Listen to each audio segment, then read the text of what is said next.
Dashbolt, I wasn't saying his name right, from Facebook asks, what do you think Apple will announce on Wednesday other than Lion? Well, at the time that we're recording this video, Apple has basically promoted a new event called Back to the Mac, happening this week.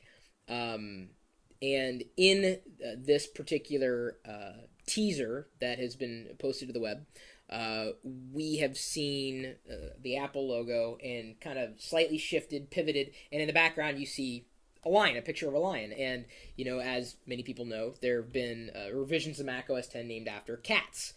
Puma, tiger, leopard, snow leopard. The list, kind of goes on. And the next one alleges to be called lion. That would be 10.7. I think, yes, we're going to see possibly announcements tied into new Macs. I don't know if we're going to see touch-based Macs yet.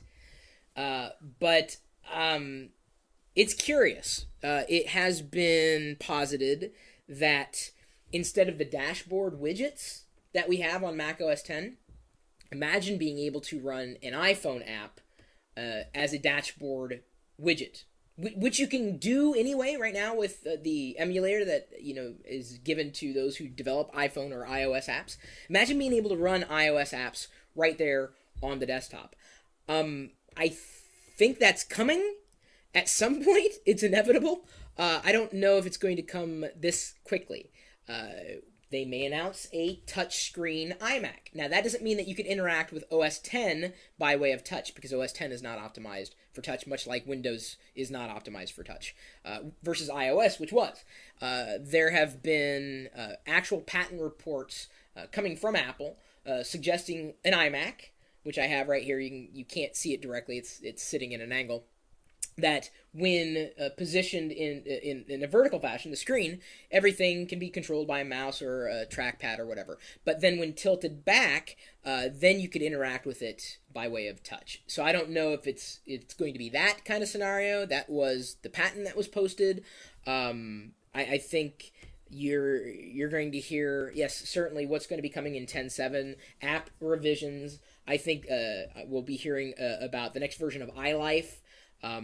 Certain desktop app cleaning up. I don't know if they're going to change the OS X experience outright, but I think we are going to see announcements in terms of what's going to be changing with the operating system, obviously.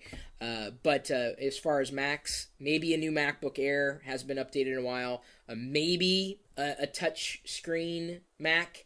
I don't know. It's difficult to say. I'd imagine, though, that the first touchscreen Mac will most likely be the iMac. Makes sense. I don't know. It'll be exciting to watch, that's for sure. And I hope that Apple's marketing department decides to stream this particular announcement live, much like they did recently. I mean, they certainly have the ability to do it, and it's just kind of fun to be able to play along, even if we can't be there in person.